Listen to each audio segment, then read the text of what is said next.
क्या है आध्यात्म? दर्शन, चिंतन धारा, विद्या या संस्कृति की परंपरागत विरासत। आध्यात्म दर्शन यानी जीवन का शाश्वत सत्य।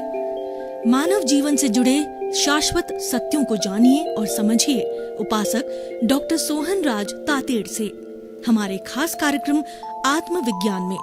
आत्मविज्ञान यानी सही दृष्टि, सही सोच। भाइयों और बहनों, मातृशक्ति को नमन। स्टूडियो में आत्मविज्ञान कार्यक्रम के अंतर्गत साइंस ऑफ द सोल विषय पर आपका हार्दिक स्वागत है, अभिनंदन है, सत्कार है।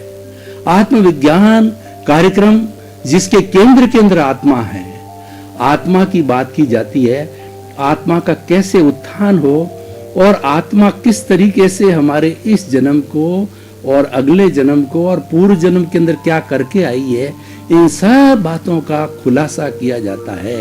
यानी आपका जीवन कैसे अच्छा बने, आप कुछ भी कार्य करते रहें और कुछ भी आप जो अपने रिचुअल्स है, क्रियाकांड है, भगवान है, ईश्वर, किसी में भी विश्वास करें, लेकिन हम तो आपका दृष्टि परिवर्तन करते हैं। What is the absolute truth, what is the ultimate reality, सनातन सत्य क्या है, कुदरत का कानून क्या है, उसके बारे में बताते हैं। हम आपको सही दृष्टि, सही सोच देते हैं, राइट विजन, राइट थिंकिंग देते हैं। उससे आपके जीवन का निर्माण होता है। प्रतिदिन नए नए एपिसोड हम आपके सामने प्रस्तुत करते हैं। आज का बहुत ही सुंदर एपिसोड है संतोषम परम सुखम। संतोष ही परम सुख है। Contentment is happiness. हमारे जीवन में हैप्पीनेस कैसे आवे? क्योंकि हैप्पीनेस आत्मा का गुण है और वो आत्मा गुण इस शरीर को देती है और शरीर जो है आनंदित होता है, प्रसन्नता में होता है। लेकिन वो प्रसन्नता आए कैसे? वो प्रसन्नता आती है संतोष से। संतोष का अर्थ ये है कि जो कुछ स्थितियां हमारे पास है, जो कुछ साधन हमारे पास है, जिस स्थिति में जी रहे हैं उस स्थिति में संतोष करना। अपना पुरुषार्थ करते रहिए, अपना विकास करते रहिए, लेकिन उसके लिए आर्त ध्यान नहीं करना, उसके लिए परेशान नहीं होना, उसके लिए उद्विग्न नहीं होना, और उसी को ही संतोष कहा जाता है। संतोष के लिए कहा गया है कि गज धन, गो धन, बाजी धन और रतन धन खान, जब आवे संतोष धन और सब धन दूरी समान। यानी संतोष ऐसी डेडलाइन है, संतोष ऐसा एक डिमार्केशन है। जब वो व्यक्ति में आ जाता है तो व्यक्ति प्रसन्नता प्राप्त करता है, आनंद प्राप्त करता है। क्योंकि इस जीवन में हम जो कुछ करते हैं वो हमारे हाथ में नहीं है। हम बंधे बंधाए हैं। हमने पूर्व जन्म में कैसे कॉज डाले हैं, कैसे डीड किए हैं, कैसे एक्शंस किए हैं, कैसे कैसे अभिप्राय दिए हैं, कैसी कैसी ओपिनियंस दी है, कैसा कैसा राग द्वेष किया है, कैसा कैसा लोगों को दुख दिया और कौन कौन से दोष किए हैं, उसके अनुरूप हमारे को इस जन्म के अंदर फल मिलता है। बीज हम पिछले जन्म में डाल के आते हैं और कर्म फल हमें इस जन्म में मिलता है। उस कर्म फल से हमको कर्म परिणाम मिलता है, जिससे सुख दुख की अनुभूति होती है। तो वो तो अपना काम करता है, लेकिन हमारे को क्या करना है? हमारे को हर परिस्थिति में हैप्पीनेस फील करना है, हर परिस्थिति में आनंद फील करना है। क्योंकि उन परिस्थितियों को बदलना हमारे हाथ में नहीं है। परिस्थितियां हम पूर्व जन्म से लेके आए हैं। अगर आपको आत्मविज्ञान के मुख्य जो है गंभीर बात कहूं तो हमको इस जन्म में एक भी अतिरिक्त सांस लेने की हमारी जो ताकत नहीं है। वो लेने का हम ले नहीं सकते। जो करके आए हैं वही ले सकते हैं। तो आप प्रश्न करेंगे तो फिर हमारा क्या पुरुषार्थ है? हम इस जिंदगी के अंदर क्यों भाग दौड़ करें? तो कोई न कोई पुरुषार्थ होना चाहिए। क्योंकि हर व्यक्ति ये कहता है कर्म ही पूजा है और पुरुषार्थ से ही भाग्य बनता है, भाग्य से ही पुरुषार्थ बनता है। मैं मानता हूं पुरुषार्थ जरूरी है, पुरुषार्थ के बिना भाग्य नहीं बनता है। पर पुरुषार्थ कहते क्या किसे हैं वो समझने की आवश्यकता है। हमारे जो रूटीन के अंदर कार्य हो रहा है वो हमारा पुरुषार्थ नहीं है।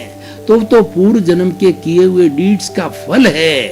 हमारा पुरुषार्थ जो हमारे हाथ में है कि जो हम करेंगे वह पुरुषार्थ है। वो तो हो रहा है। जो कुछ भी हमारे सामने घटित हो रहा है पूर्व जन्म के संस्कारों के अंतर्गत वो तो हो रहा है। हमारा पुरुषार्थ करने में है, उसको जागृति कहते हैं। वो जागृति क्या रहती है? ज्ञाता दृष्टा भाव, अकर्ता भाव। जो जन्म से मृत्यु तक की फिल्म चल रही है, अगर मान लीजिए आपका आयुष्य 100 साल का है, 100 साल की फिल्म चलती है पूरी। जैसे कि हम थिएटर के अंदर जाते हैं, 3 घंटे की फिल्म देखते हैं, तो ये फिल्म हम पूर्व जन्म से साथ में लेके आते हैं 100 इयर्स की। और मन वचन काया की जो कि हमारे कार्य के अंग होते हैं, उनकी ये बैटरियां डिस्चार्ज होती रहती है और हमारे सामने जो है वो फिल्म चलती रहती है। हमारा उसमें हम कुछ नहीं कर सकते, उसमें हम करेक्शन नहीं दे सकते। हमारे हाथ में क्या है? उस फिल्म जो चल रही है उसमें ज्ञाता दृष्टा भाव रखो, उसमें राग द्वेष मत करो, उसको देखते रहो, उसको जानते रहो कि करने वाला ये है। ये सोहन राज रूपी जो मन वचन काया रूपी शरीर मिला है, ये करने वाला है, ये भोगने वाला है, ये करके आया है, इसलिए परिणाम स्वरूप ये भोगेगा। लेकिन मैं ये नहीं हूं, मैं इससे अलग हूं, मैं तो शुद्ध आत्मा हूं, मैं तो ज्ञाता हूं, मैं तो दृष्टा हूं, मैं जानने वाला हूं, मैं देखने वाला हूं, मैं अनंत ज्ञान वाला हूं, मैं अनंत दर्शन वाला हूं, मैं अनंत शक्ति वाला हूं और अनंत सुख का धाम हूं। ये मेरे गुण हैं। ऐसे सैकड़ों हजारों गुण हैं आत्मा के, ये तो मैंने मुख्य मुख्य गुण बताए हैं। मैं तो वो हूं और ये अलग है। जो फिल्म चल रही है, ये फिल्म तो जड़ है और मैं तो चेतन हूं। तो जड़ जो है अपना काम कर रहा है, उसके साथ जुड़ाव नहीं करना, ये जागृति है, ये पुरुषार्थ ये हमको करना चाहिए। और वैसे देखा जाए तो पुरुषार्थ ये बहुत कठिन है, और क्योंकि आदमी सहज रूप में प्रभावित हो जाता है। लेकिन जो साधक होता है, जो ज्ञानी व्यक्ति होता है, जिसको ज्ञान लिया होता है, इससे अप्रभावित रहता है। क्यों? जानता है अगर मैं इससे प्रभावित हो गया, इसके साथ में जुड़ गया, तो मेरे राग द्वेष हो जाएगा। राग द्वेष होते ही कौज पड़ जाएंगे और कौज से जो कर्म बीज होगा वो अगले जन्म में जाकर के कर्म फल बनेगा और उस कर्म फल से सुख दुख की अनुभूति होगी। तो हमारा जो है संतोषम परम सुखम जो विषय है, वो इस बात की ओर इंगित करता है जैसी जैसी परिस्थितियां हैं, क्योंकि हर एक की अलग अलग परिस्थिति होती है, हर एक के कर्म अलग अलग होते हैं। किसी का पुण्य का कर्म होता है, किसी का पापोदय होता है, उसके अनुरूप उसको फल मिलता है। तो उसको अगर वो सुखी रहना चाहता है, तो कोई सुख को प्राप्त करना चाहता है, उस परिस्थितियों को एक्सेप्ट करो, उन परिस्थितियों को बुरा मत कहो, उन परिस्थितियों को कोसो मत। और जो परिस्थिति पैदा करने वाले हैं, चाहे हमारे घर के सदस्य हो, बेटा हो, बेटी हो, बेटे की बहू हो, पत्नी हो, दूर का हो, कर्मचारी हो, जो लोग परिस्थितियां पैदा करते हैं वो तो अपना रोल अदा कर रहे हैं। वो तो पूर्व जन्म के अंदर हमारा लेन देन है, इसीलिए आए, हमने उसको बुलाया है, तो वो तो हमारा हितैषी है, वो हमारा भला करने आया है। लेकिन उसको निर्दोष मानना, ये पुरुषार्थ है, ये जागृति है और ये संतोष है कि जो स्थितियां, और कई लोग कहते भी है ईश्वर की जैसी इच्छा है उसके अनुरूप काम होता है, यही संतोष है। उससे क्या होता है? व्यक्ति उद्विग्न नहीं होता, व्यक्ति दुखी नहीं होता, व्यक्ति डिप्रेशन के अंदर नहीं जाता और व्यक्ति के अंदर मानसिक कोई हलचल नहीं होती, कोई मानसिक रूप से पीड़ा नहीं होती, जिसको कि हम व्याधि बोलते हैं, जिसको हम आदि बोलते हैं। आदि है वो मानसिक पीड़ा होती है, व्याधि है शरीर की पीड़ा होती है, और उपाधि है इमोशनल पीड़ा होती है, क्रोध, अहंकार, माया, लोभ, मत्सर, ईर्ष्या, घृणा। ये जो हमारे दोष हैं, इन दोष से पीड़ा होती है, इन दोष से जो अनुभूति होती है, इन दोष से जो हम कार्य करने लग जाते हैं, उसको उपाधि कहा जाता है। तो ये आदि, व्याधि और उपाधि के अंदर हम संतुलित रहते हैं, हम प्रभावित नहीं होते। कहने का अर्थ होता है कि प्रभावित नहीं होना चाहिए। आपने देखा होगा कि कोर्ट के अंदर जो वकील लोग और जज लोग होते हैं, वो काला कोट क्यों पहनते हैं? क्यों? काला कोट जो है वो बाहरी असर को प्रभावित नहीं करता है।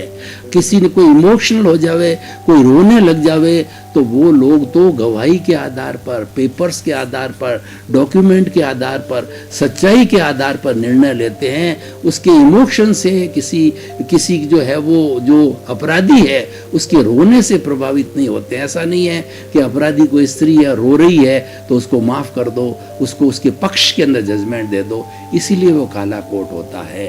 तो ठीक उसी तरीके से हमको जो भीतरी जगत में काला कोट पहनना चाहिए, प्रभावित नहीं होना चाहिए। जो परिस्थितियां चल रही है उस परिस्थितियों का जिम्मेवार मैं ही हूँ, वो परिस्थितियां मैंने ही खड़ी की है और इसी कारण मेरे पीछे आ रही है। ये मान करके चलिए कि जिसके कर्म होते हैं उसके पीछे ही जाते हैं।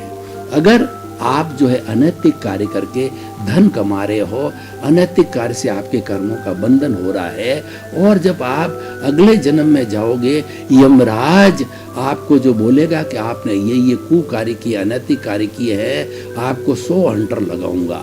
आप ये कहोगे कि वो तो मैंने मेरी पत्नी के लिए किया, वो तो मैंने मेरी संतान के लिए किया, वो तो मैंने मेरे जो है बेटी के लिए किया। तो कोई दूसरा हंटर खाने वाला नहीं है, वो 100 हंटर आपको ही खाने पड़ेंगे। कहने का अर्थ होता है कर्म जो करता है उसी को फल मिलता है। हमारे आगमों में एक बहुत सुंदर उदाहरण आता है कि हजार गायें खड़ी है, उसमें से एक गाय ने अभी एक बछड़े को जन्म दिया। उस बछड़े को 100 फुट दूरी पर या 100 मीटर दूरी के ऊपर खड़ा कर दिया और वो बछड़ा भूखा हो जाता है तो बछड़े को छोड़ दिया जाता है। वो दौड़ करके 1000 गायों में से, और बिल्कुल नया पैदा हुआ है, तो वो 1000 गायों में से अपनी जो खुद की माँ है उसी का दूध चूंगेगा। इसका आगमकार क्या कहते हैं कि जो जिसका कर्म होता है वही उसके पीछे पीछे चलता है। वो मेरा कर्म मेरी पत्नी के पीछे नहीं जाएगा, मेरी पत्नी का कर्म मेरे पीछे नहीं आएगा, मेरे को प्रभावित नहीं करेगा। उदय काल में अपना अपना कर्म ही प्रभावित करता है। अगर यूं दूसरे कर्म प्रभावित करने लग जाए तो व्यक्ति तो जीवन में कभी सुख प्राप्त कर ही नहीं सकता, जीवन में हमेशा दुखी रहेगा। लेकिन ऐसा नहीं होता है। कुदरत का कानून ये है, आत्मविज्ञान ये करता है, कहता है सही दही सही सोच, राइट विजन राइट थिंकिंग, ये बताती है कि आपका कर्म है वो आपको ही भुगतना पड़ेगा, आप ही उसके लिए दोषी हो। इस दुनिया में कोई दोषी व्यक्ति नहीं है। अगर आप दूसरे को दोषित मानते हो कि इसने मुझे दुख दिया, इसने मेरा पैसा हड़प लिया, इसने मुझे सड़क पर फेंक दिया, इसने मुझे घूंसा मारा, इसने मेरा एक्सीडेंट कर दिया, सैकड़ों बातें, जो कुछ भी हमारे दुख दर्द होता है दूसरे पर दोष देखते हैं, उसको दोषित मानते हैं, तो नए कर्मों का अर्जन करते हैं। क्यों? वो दोषी है ही नहीं, वो तो आपके कर्मों का भुगतान कर रहा है, क्योंकि आपने उसको इनवाइट किया है और आपने पूर्व जन्म के अंदर उसके साथ में इस तरीके का व्यवहार किया। जब उसका वापस वो बदला ले रहा है, उसके हिसाब को चुकता करो, उसको तो हितैषी मानो। तो हम बात कर रहे थे संतोषम परम सुखम। अब देखिए संतोष कैसे होना चाहिए, मैं आपको कुछ उदाहरण दूं, उससे स्थिति बहुत क्लियर हो जाएगी। कि देखिए हमारे पास में अच्छा घर है, बाल बच्चे विनीत है और हमारी सैलरी भी आराम से गुजारा हो जावे, अच्छा है, उसके अनुरूप है, और हमें जो है वो हमारी समाज में अच्छी इज्जत है, बड़े आराम के साथ परिवार के साथ रहते हैं, उनका भरण पोषण करते हैं और अपना कार्यकलाप करते हैं। अब हम क्या करते हैं, हमारे पड़ोसी को देखते हैं कि हमारा तो साधारण मकान है, पड़ोसी का 2 मंजिला 3 मंजिला वेल फर्निश्ड मकान है, हर कमरे में एसी लगी हुई है, और पड़ोसी के घर के सामने तो करोड़ों वाली गाड़ी खड़ी है, हमारे घर के अंदर तो स्कूटर ही है। तो उसको नहीं देखना, उसके साथ के अंदर कंपैरिजन नहीं करना। आप तो झुग्गी झोंपड़ी में जाइए, वहां देखिए कि मेरे तो पक्का मकान है, वो बेचारे बरसात हो रही है तो बरसात का पानी उनमें टपक रहा है, वो भोजन भी नहीं बना सकते हैं और उनके बराबर रहने की जगह ही नहीं है। एक छोटी सी झोंपड़ी के अंदर सभी लोग सोए उतनी जगह ही है, और वहीं खाना बनाते हैं, वहीं सोते हैं, वहीं कपड़े हैं और वहीं पर सब कुछ कार्य करते हैं। तो अपने उन लोगों को देख के संतोष कीजिए कि इससे तो मैं बहुत अच्छा हूँ, मेरे तो अच्छा मकान है और बड़ा आराम से रहता हूँ, पंखा है, बिजली है, ये बेचारे गर्मी में रहते हैं, सर्दी में रहते हैं, क्या कितनी तकलीफ होगी और बरसात में कितनी तकलीफ होगी। इस तरीके से संतोष करना चाहिए। और हमको अपने ऊपर वाले को देख के क्या करना चाहिए, अगर ऊपर वाला तरक्की कर रहा है उससे प्रेरणा लो कि देखिए इतने कितना अच्छा काम किया है, कि ये परोपकार का काम करता है, लोगों के अंदर इसकी कितनी जो है वो इसकी प्रतिष्ठा है, कितने कितने वर्ल्ड रिकॉर्ड बनाए हैं, कैसी कैसी प्रस्तुति देता है और किस तरीके का सुंदर ये कार्य कर रहा है। बिजनेसमैन है तो किस तरीके से लोगों के साथ में फिक्स रेट पर अच्छे बर्ताव से कार्य करता है। उसके जो गुण हैं वो गुण ले, उसके साथ में ईर्ष्या मत करो, क्योंकि उसके पुण्योदय के कारण हो रहा है। गुण लेना है वो हमारे हाथ में, गुण लेना पुरुषार्थ है, और किसी के दोष देखना जो है ये जो है पुरुषार्थ नहीं है, गुण लेना पुरुषार्थ है। इसीलिए हमेशा ध्यान रखो कि अपने से बड़े के गुण लो, उससे ईर्ष्या मत करो, क्योंकि उसके पुण्योदय है, हमारे उतना भारी पुण्योदय नहीं है। हो सकता है कई बार हमारे पापोदय हो, हमें तो जिसका पापोदय है उसको देखो कि उससे तो हम बहुत बेटर हैं। इस तरीके से हमारा जीवन है संतोष के अंदर आ जाएगा। संतोष में रहने से क्या होता है कि आदमी के हर वक्त प्रसन्नता रहती है, कोई हड़बड़ाहट नहीं रहती है, और परिवार के सदस्यों को भी वो समझा सकता है कि मेरी आमदनी 10,000 है, अपने बेटों को और अपनी श्रीमती जी को, अपने माँ बाप को, कि इसके अंदर मैं ये कर सकता हूँ। 9,000 रुपये अपनी पत्नी को सौंप दिया कि भाई तुम्हें 1 तारीख को और पैसे मिलें, इसी में तुम्हारा घर चलाना है, बच्चों की फीस भरनी है, बच्चों को स्कूल भेजना है। 1,000 रुपये मैं बच्चों के अकाउंट में डाल रहा हूँ, ताकि कि जब वो बड़े हो जाएंगे तो एक काफ़ी अच्छी सेविंग उनको मिल जाएगी। तो इस तरीके से सबको समझाने से संतान भी समझ जाएगी कि पापा की इतनी इनकम है तो हमें अतिरिक्त खर्च नहीं करना चाहिए। वो हमारे लिए उन्होंने स्पष्ट बात बता दी, वो सत्यवादी है, सच्ची सच्ची बात को बोल के आए हैं, बोल रहे हैं, हमें उनके साथ एडजस्ट करना चाहिए। तो वो बच्चे भी ऐसे करने से बच्चे संस्कारी बन जाते हैं, और हम जो है वो बच्चों को खुली छूट देते हैं, अनैतिक रूप से कमाते हैं और बच्चों को खुली छूट देते हैं। 50,000 का मोबाइल ले जाओ, गाड़ी में घूमो, बाहर जंक फूड खाओ, इधर करो, बच्चे बिगड़ जाते हैं और वो कुसंस्कारी हो जाते हैं। सुसंस्कारी होने के लिए, करने के लिए नैतिकता से कार्य करो, नैतिकता का पाठ पढ़ाओ, नैतिकता का जीवन जियो, ईमानदारी का जीवन जियो और उनकी समझाइश करो, उनकी समझ को खुला करो कि मेरी ये स्थिति है तो तुम्हें मेरे साथ में एडजस्ट करना चाहिए। वो एडजस्ट करेंगे, क्योंकि उनको भी कोई तकलीफ नहीं है, उनको तो अपना आराम से स्कूल, पढ़ाई लिखाई सब कुछ हो रही है। ठीक है, वो बहुत ज़्यादा जो लेवलिशली नहीं है, लेकिन हो तो रहा ही है। तो ऐसा बच्चा अच्छा पढ़ेगा, अच्छे नंबर लाएगा, एकाग्रता से उसके दिमाग में ये बात रहेगी, संतोषम परम सुखम की बात होगी। हम संतोष वाले हैं तो हमारे परिवार के सदस्य भी संतोष वाले हो जाएंगे, और जिस कार्यालय में हम काम करते हैं, जिस प्रतिष्ठान को हम करते हैं, उसमें हम संतोष करते हैं कि भाई हमारी इस फैक्ट्री के अंदर इतने कर्मचारी, उनको स्पष्ट बात बताई जाए कि इतने जो है आप लोग कर्मचारी हो और ये फैक्ट्री चल रही है, ये हमारा नफा है, तो उस नफे को हम शेयर करते हैं, तो उस नफे में से मैं मेरे परिवार के लिए इतना रखूंगा और इतना नफा जो है मैं आपको डिस्ट्रीब्यूट करूंगा तनख्वाह के रूप में, बोनस के रूप में। तो लोग बड़े राजी होते हैं कि सेठ जी तो सत्यवादी, उन्होंने सच्ची सच्ची बात करी है, उसमें वो संतोष कर ले। वो कहते मेरे को इसमें संतोष है, क्योंकि मैं ज़्यादा उखाड़ पछाड़ करूँगा, आपको ज़्यादा मेहनत करनी पड़ेगी, और ज़्यादा मेहनत करेंगे तो ज़्यादा हिंसा होगी, ज़्यादा हिंसा होने से पाप प्रवृत्ति होगी, पाप प्रवृत्ति से कर्मों का बंधन होगा। उससे क्या होगा, हमें तो जीवन यापन करना है, हमें तो आनंद की प्राप्ति करना है, हमें तो सुख की प्राप्ति करना है, और हमारे इस गृहस्थ जीवन को चलाने के लिए रोटी, कपड़ा, मकान, शिक्षा, चिकित्सा, जितनी जीवन हमारी बेसिक नीड्स है, जिससे कि आराम से भरण पोषण हो जाता है, सादगी रूप से वो मिल जाता है, उसमें संतोष करना ये बहुत बड़ा गुण है। जो लोग संतोषी होते हैं उनके पास में आप जाकर के बैठिए, आपको मालूम पड़ेगा कि उनका ऑरा बहुत शुद्ध होता है, उनका आभा मंडल बहुत शुद्ध होता है, क्योंकि उनके भीतर में संतोष की बात है। संतोषी व्यक्ति के साथ में शांति रहती है, संतोषी व्यक्ति के साथ में हड़बड़ाहट नहीं होती, संतोषी व्यक्ति को भय नहीं होता और संतोषी व्यक्ति को आराम से नींद आती है, संतोषी व्यक्ति की बीमारियां भी कम आती है, उसका परिवार भी सुखी से रहता है।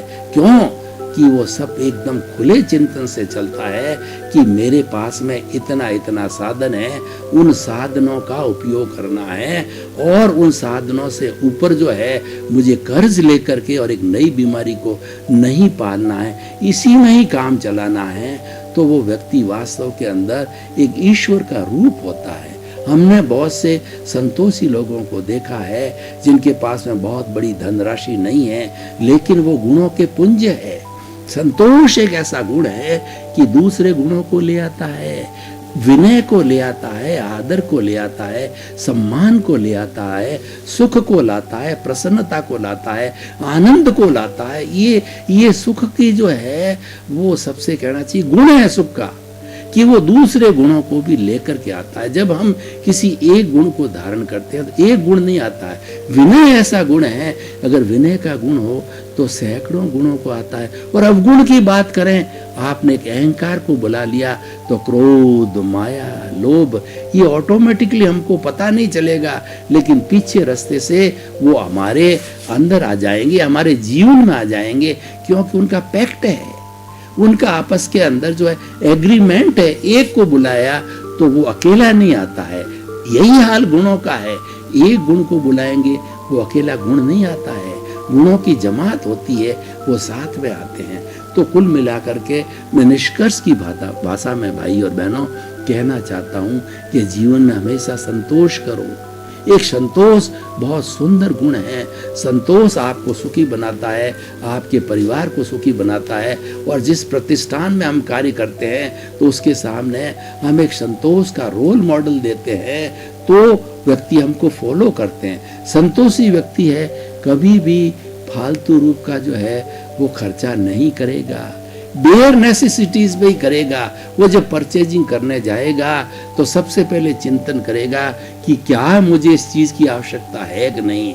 और जो लोग संतोषी लालची होते हैं, अनैतिकता से कमाते हैं, फालतू की चीजें अपने घर में इकट्ठी करते हैं और घर को जो है कूड़ा दान बना देते हैं, वो काम भी नहीं आती है, और उससे होता क्या है, दूसरे लोग वंचित रह जाते हैं। अगर हम हमारे हिस्से की चीज परचेज करेंगे, हमारे हिस्से की चीज रखेंगे, तो वो दूसरे लोगों को मुहैया हो जाएगी। भाई और बहनों, आपका बहुत बहुत धन्यवाद। आप आत्मविज्ञान कार्यक्रम देखते रहिए। आत्मविज्ञान आपकी दृष्टि को खुला करेगा, आत्मविज्ञान आपकी समझ को खुला करेगा कि कुदरत का कानून क्या है, सनातन सत्य क्या है, अल्टीमेट ट्रुथ क्या है। उसके अनुसार आप अपने जीवन को वैसा डिजाइन कर सकते हो। और एक बार आपको अगर रॉन्ग बिलीफ समाप्त होकर के राइट बिलीफ हो गई, तो हम बड़ी डंके की चोट बड़े आत्मविश्वास से कह सकते हैं कि आपका जीवन बहुत सुखी होगा। उसको आपको आत्यांतिक मोक्ष बोलते हैं। सुख की अनुभूति इस जन्म में होगी और अगले जन्म में आपको मोक्ष की प्राप्ति होगी। आपका सर्वे भवन्तु सुखिनः सर्वे भवन्तु निरामया। इस जगत के सब जीवों का कल्याण हो, आनंद मिले, सुख मिले, शांति मिले, मुक्ति मिले, यही हमारी शुभकामना। आत्मविज्ञान में आत्मविज्ञान यानी सही दृष्टि, सही सोच।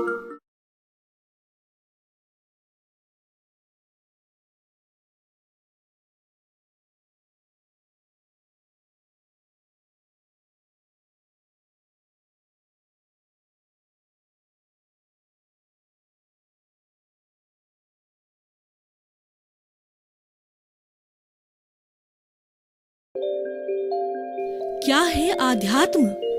दर्शन, चिंतन धारा, विद्या या संस्कृति की परंपरागत विरासत। आध्यात्म दर्शन यानी जीवन का शाश्वत सत्य। मानव जीवन से जुड़े शाश्वत सत्यों को जानिए और समझिए उपासक डॉक्टर सोहन राज तातेड़ से हमारे खास कार्यक्रम आत्मविज्ञान में। आत्मविज्ञान यानी सही दृष्टि, सही सोच। भाई और बहनों, मातृशक्ति को नमन। स्टूडियो में आपका हार्दिक स्वागत है।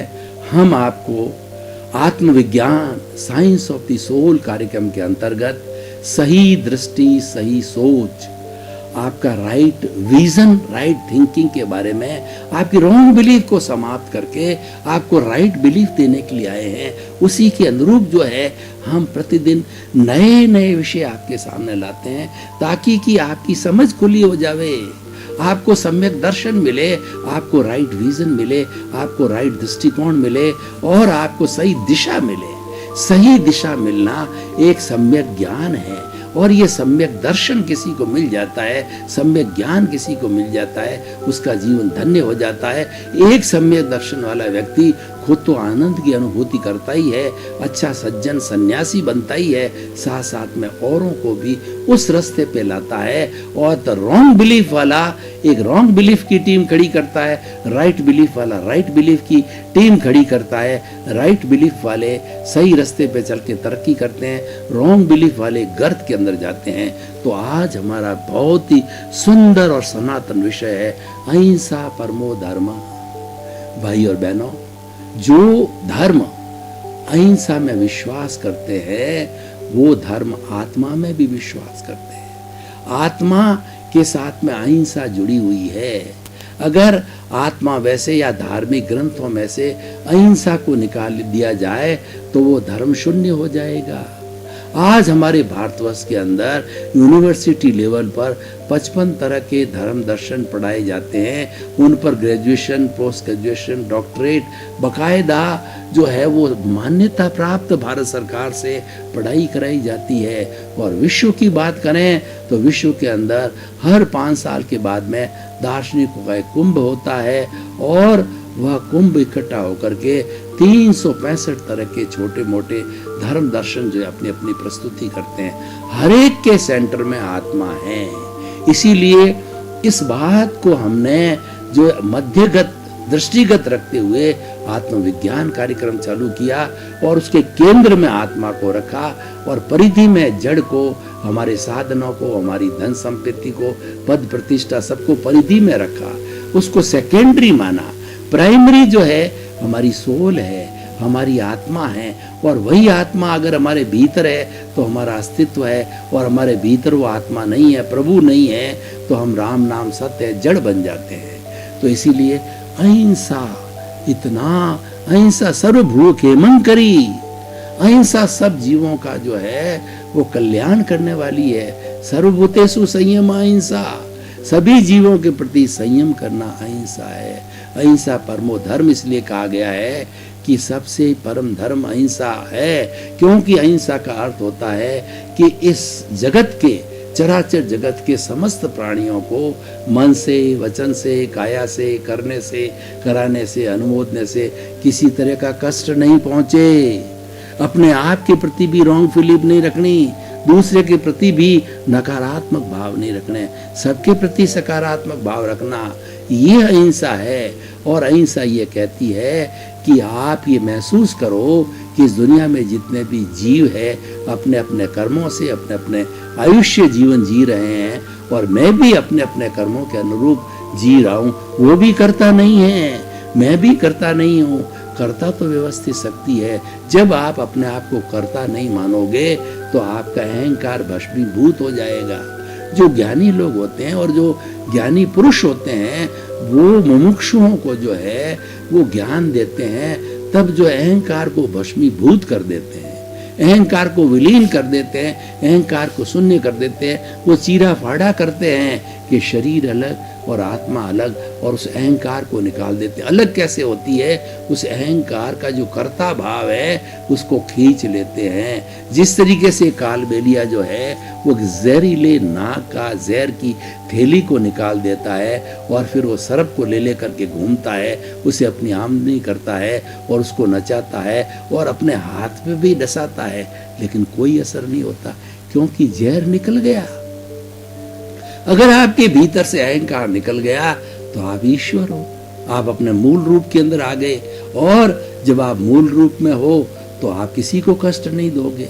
हमारी अगर चेतना की बात करें अहिंसा के परिप्रेक्ष्य में, तो हमारी 3 तरह की चेतना होती है। चेतना मतलब आत्मा, आत्मा तो वही है लेकिन उसके 3 स्तर है, क्योंकि अहिंसा से जुड़ी हुई चीज है। तो पहला स्तर जो है वो है जीवात्मा। जीवात्मा, कॉमन व्यक्ति जीवात्मा होता है, और जीवात्मा का अर्थ होता है उसके पास के अंदर अज्ञान होता है, उसके पास में ज्ञान नहीं होता है। वो अज्ञान क्या है कि वो तो मैं मेरा ही समझता है, मेरा घर, मेरा परिवार, मेरी पत्नी, मेरे बाल बच्चे और मेरा धन, मेरी दौलत, मेरी बैंक बैलेंस, मेरी गाड़ी, मेरा घोड़ा, उतने तक ही सीमित रहता है, उससे आगे नहीं जाता है और इंद्रिय सुख में ही रहता है। खाओ पियो मौज करो, 5 इंद्रियों के जो विषय है, अच्छा भोजन करो और अच्छे अच्छे गाने सुनो और अच्छी अच्छी सुगंध इत्र वगैरह की सुगंध करो, अच्छे अच्छे पिक्चर आंखों से देखो, अच्छा स्पर्श करो, अपने जो है सुंदर मुलायम स्पर्श करो, यानी जिस तरह के भोग विलास की बात है, तो वो उस तक ही सीमित रहता है, तो वो जीवात्मा कहलाता है। लेकिन जिसको ज्ञान मिल जाता है, ज्ञानी पुरुष जिसको ज्ञान दे देते हैं, तो ज्ञान देकर के वो उनके भीतर अंतरात्मा को पैदा करते हैं, अंतरात्मा का आलोक कर देते हैं, अंतरात्मा का प्रकाश कर देते हैं। तो अंतरात्मा होते ही वह सोचता है, भेद विज्ञान हो जाता है, मैं अलग हूँ, शरीर अलग है, और इस शरीर का जो चलाने वाला अहंकार है, जो कर्ता भाव, जो जिसको अहंकार कह सकते हैं, कर्ता भाव है, वो समाप्त हो जाता है। कर्ता भाव समाप्त होने से कर्मों का, अगले कर्मों का बंधन रुक जाता है, और पूर्व कई जन्मों के जो कर्म होते हैं वो बर्फ की शिला की तरह पिघलते रहते हैं। वो संभाव से फाइलों का निकाल करके और उनको जो है वो एक्सेप्ट करता है और उसके अनुरूप ही वो जीवन जीता है। ज्ञान जीने वाला जो परिस्थिति आती है उसमें संभाव रखता है, किसी को दोषित नहीं समझता और न खुद को दोषी समझता है, न दूसरे को दोषी समझता है। वो जानता है कि मेरी आत्मा तो 100% प्योर है, लेकिन दोष मेरे भीतर जो अहंकार है, दोष मेरे भीतर जो राग द्वेष है, जो कार्बन शरीर है, जो कौशल बॉडी है, जो लिंग शरीर है, वो दोषी है।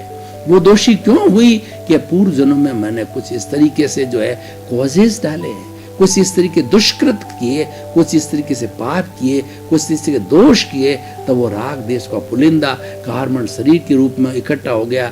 जन्म जन्मांतर वो साथ चलता रहता है, उसके अंदर राग द्वेष जुड़ता है, राग द्वेष खुलता है। ज्ञान लेने के बाद में राग द्वेष समाप्त हो जाता है और फिर व्यक्ति उनकी निर्जरा करता रहता है। कुछ ही भवों के अंदर वो मोक्षगामी हो जाता है। तो मैं बात कर रहा था अहिंसा की। अहिंसा जो है कि माँ की कोख से सारे धार्मिक ग्रंथ जन्मे हैं और हर धर्म अहिंसा की बात करता है, हर धर्म अहिंसा में विश्वास करता है। और जैन धर्म तो इन जो हमारे विश्व के 8 प्रमुख धर्म हैं उसमें जैन धर्म एक ऐसा है जिन्होंने अहिंसा को अति सूक्ष्म रूप से व्याख्या की और उसका दर्शन बनाया। उसकी ज्ञान मीमांसा, आचार मीमांसा और उसकी तत्व मीमांसा बनाई। उसके अंदर अहिंसा को प्रमुख स्थान दिया। और वो कैसी अहिंसा है, वो खाली आचार में भी लाते हैं। जितने भी जैन साधु दीक्षा लेते हैं वो अहिंसा, वो पूर्ण अहिंसक होते हैं। जैन धर्म इज 100% इको फ्रेंडली, बिकॉज जो अहिंसा की सूक्ष्मतम व्याख्या जैन धर्म में मिलती है। जैन धर्म की अपनी विशेषता है, पृथ्वी का है, अप का है, तेजस का है, वायु का है और वनस्पति का और तृष का है। तो मान लीजिए सभी विश्वास करते हैं, लेकिन पृथ्वी का है, अप का है, तेजस का और वायु का है के अंदर भी जो है जीवों का समूह है, उसका काय है। ये जैन धर्म की अपनी सूक्ष्म अहिंसा की व्याख्या है, इसीलिए सूक्ष्मतम व्याख्या है और वो साधु जीते हैं वो हमारे सामने रोल मॉडल है, इसीलिए पूर्ण अहिंसक है और अति सूक्ष्म व्याख्या जैन धर्म के अंदर कही गई। तो हम कह सकते हैं अहिंसा की बात करनी है, अहिंसा की बात जाननी है, अहिंसा को जीवन में उतारना है। तो आप जैन धर्म को पढ़िए, उसके सिद्धांतों को पढ़िए और प्रैक्टिकल देखना चाहते हैं तो जैन धर्म की भगवती दीक्षा लिए हुए साधुओं का जीवन देखिए, 24 घंटे उनके साथ रहिए कि वो उठने से सोने तक क्या कार्यकलाप करते हैं। वो ये कहते हैं कि जयंग चरे जयंग चिट्ठे जयंग भासे जयंग मासे जयंग भुजंतो भासंतो पाप कमंग न बद्धई। भगवान महावीर को पूछा उनके शिष्यों ने कि हमने दीक्षा तो ले ली है, लेकिन किस तरीके से जो है हम अपने कार्यकलाप करें, मन वचन काया की प्रवृत्तियों को हम कैसे करें। भगवान ने क्या कहा, खाते पीते उठते बैठते सोते हर स्थिति के अंदर जयना रखो, विवेक रखो, सावधानी रखो। विवेक क्या रखो कि अपने पास में अहिंसा ध्वज रखो, किसी भी प्राणी को कष्ट न हो जाए, उसकी हिंसा नहीं हो जावे, सूक्ष्म में सूक्ष्म वायरस की भी हिंसा नहीं हो जावे। मुख के पट्टी बांधते हैं क्योंकि वायु काल के जीवों की हम बोलते हैं या हम गर्म वायु छोड़ते हैं तो वायु काल के जीवों की हिंसा होती है। वो खड्डा नहीं खोदते, वो कच्चे पानी के हाथ नहीं लगाते और अग्नि के हाथ नहीं लगाते, क्योंकि वो तो कंचन कामिनी से दूर है।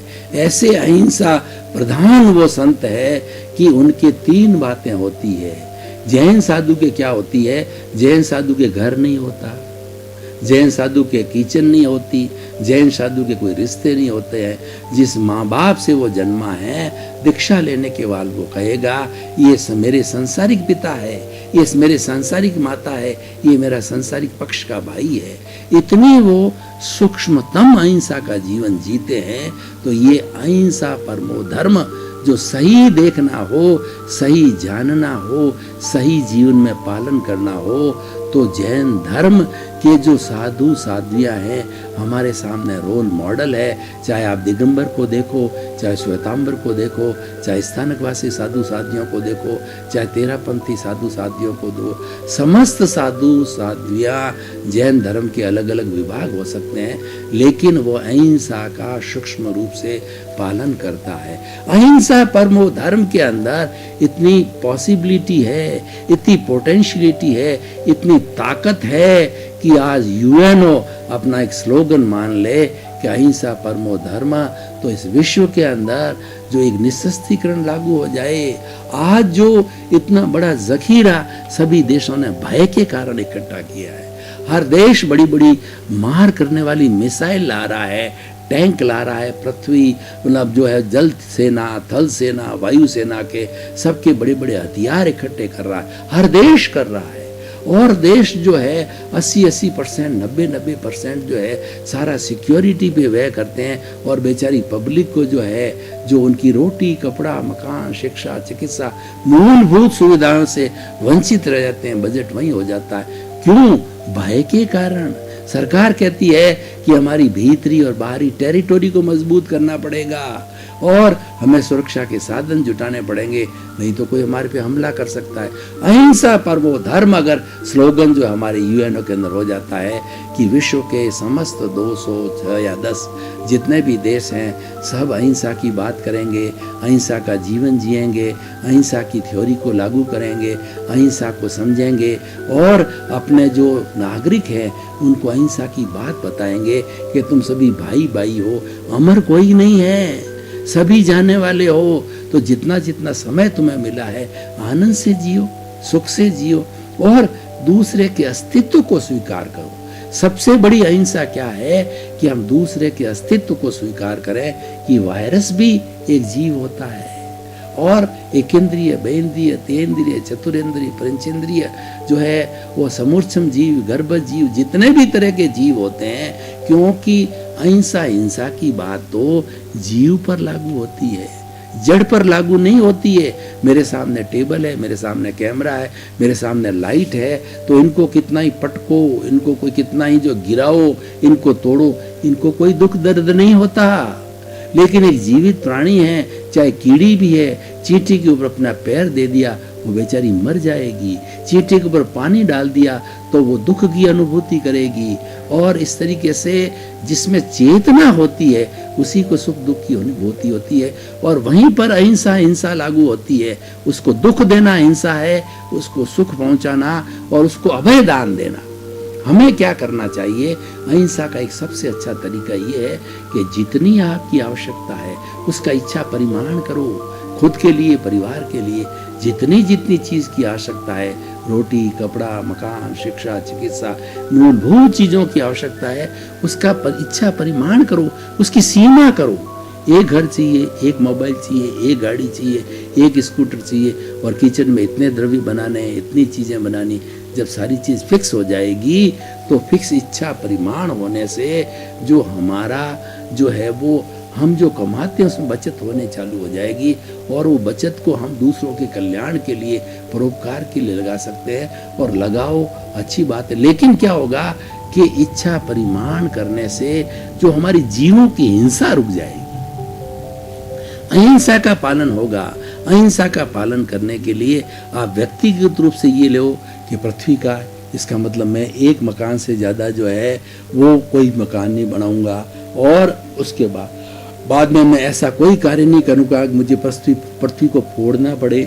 और जल अपकाय का अर्थ ये है कि मैं कोई ऐसा कार्य नहीं करूंगा जिससे कि जल को दूषित करना पड़े, जैसे केमिकल की फैक्ट्रियां वगैरह होती है या कपड़े की रंगाई छपाई का काम होता है, वो मैं दूषित नहीं करूंगा। और तेजस्काय का मतलब है मैं अग्नि का उतना ही उपयोग करूंगा जितना मुझे आवश्यकता है। मैं लाइट को ज़्यादा जो है खुला नहीं छोड़ूंगा, पंखों को ज़्यादा नहीं खुला छोड़ूंगा। वायु काय के जीवों की हिंसा उससे रिक्ति आवश्यकता हो, उसको नीड जितनी हो उसका ही करना जो है, उससे अहिंसा का पालन होता है।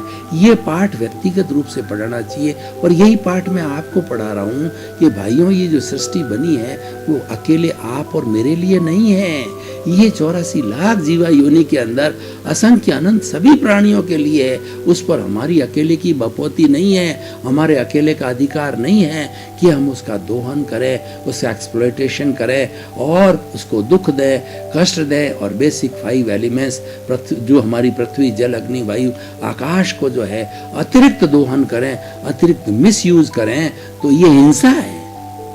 बेसिक एलिमेंट्स का अतिरिक्त दोहन करना हिंसा है। किसी के प्रति बुरा भावना रखना हिंसा है। खुद के प्रति बुरा भावना कि अब दुख आ गया है, मर जाएं तो ठीक है, सुसाइड कर दें तो ठीक है, परीक्षा का रिजल्ट अनुरूप नहीं हुआ है, उससे अपनी दृष्टि का परिवर्तन करो कि अगली बार मैं पूरी चेष्टा के साथ में और अच्छी पढ़ाई करके फर्स्ट पोजीशन लाऊंगा। अपनी चिंतन धारा को मोड़िए। जो चिंतन धारा गलत दिशा में जा रही, वही हमारा उद्देश्य है। हमारा जो आत्मविज्ञान का उद्देश्य है कि जो आपकी चिंतन धारा रॉन्ग डाइट में जा रही है, उसको खींच करके हम राइट साइड के अंदर लाते हैं। उसको हम कहते हैं कि भेद विज्ञान कहते हैं, उसको हम जो है वो राइट बिलीफ कहते हैं, सही दृष्टि, सही सोच, राइट विजन, राइट थिंकिंग कहते हैं। और दिशा परिवर्तन करना हम विधायक भाव बोलते हैं। आपके नकारात्मक भाव जो गलत दिशा में जा रहे हैं, आपको डुबाएंगे, आपको दुखी बनाएंगे, तो नकारात्मक भावों को हम दृष्टि परिवर्तन करके सकारात्मक बनाते हैं। क्योंकि दृष्टि परिवर्तन करना ही आत्मविज्ञान का मुख्य उद्देश्य है कि आप चिंतन को मोड़िए। हमारे जीवन में सबसे बड़ी विशेषता ये है कि हम दिस वे जा सकते हैं, दैट वे जा सकते हैं। जैसे मान लीजिए फॉर एग्जाम्पल, थोड़ा सा शरीर के अंदर कष्ट आया तो हम दुखी हो जाते हैं, इतने दुखी हो जाते हैं कि अब मर जाएं तो ठीक है, चले जाएं तो ठीक है। अरे भाई, ये चिंतन करो कि ये तो दुख अभी थोड़ा इससे बड़ा आ सकता था। आपको जो है ब्रेन हेमरेज हो सकता था, आपकी जो है वो रीढ़ की हड्डी में कोई ऐसी परमानेंट तकलीफ आ सकती थी कि आप वर्षों वर्षों तक जो है आप बिस्तर पर सोए रहो, ऐसा भी हो सकता था। मेरे तो बहुत कम हुआ है। अपने चिंतन धारा को, मतलब दुख में से सुख निकालने की कला सीखिए।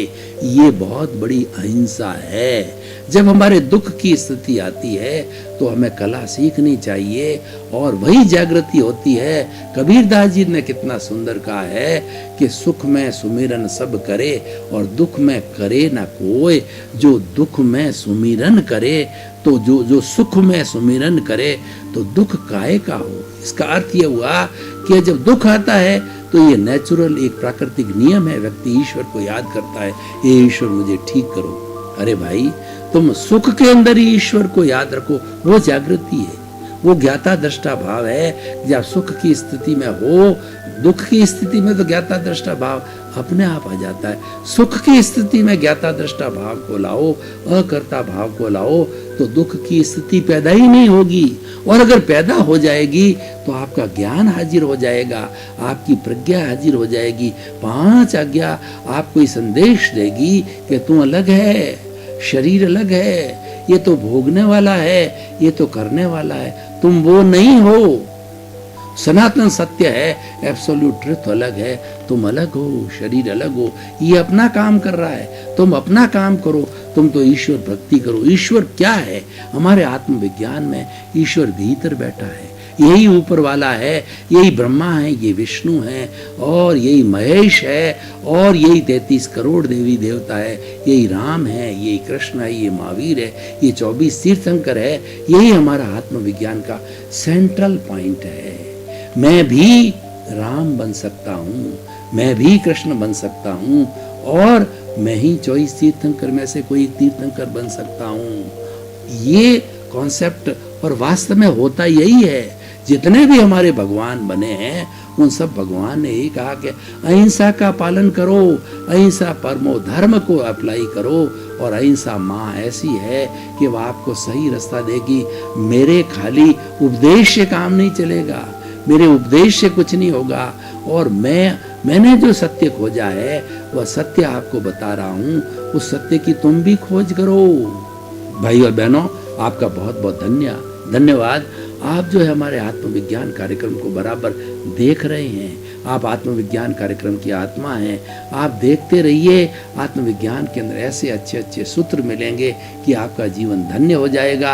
आप सिद्ध बुद्ध मुक्त की अवस्था तक जा सकते हो। आप जीवित आप जो है जीवात्मा से अंतरात्मा बन सकते हो, परमात्मा बन सकते हो। हम आपको परमात्मा बनाने का रास्ता बताते हैं, और आपकी किसी चीज में डिस्टर्बेंस नहीं कर रहे हैं। जो भी आपकी मान्यता है, जो भी आपका इष्ट है, जो भी आपका गुरु है, जो भी आपकी आइडियोलॉजी, हम उसमें कतई डिस्टर्बेंस नहीं कहते हैं। हम तो आपको सही दृष्टि देते हैं, हम आपकी रॉन्ग बिलीफ को समाप्त करके राइट बिलीफ में लाते हैं। सर्वे भवन्तु सुखिनः, सर्वे भवन्तु निरामया। जगत के सब जीवों का कल्याण हो, आनंद मिले, सुख मिले, और उनको जागृति हो, उनकी प्रति मंगल पाओ। आत्मविज्ञान में आत्मविज्ञान यानी सही दृष्टि, सही सोच।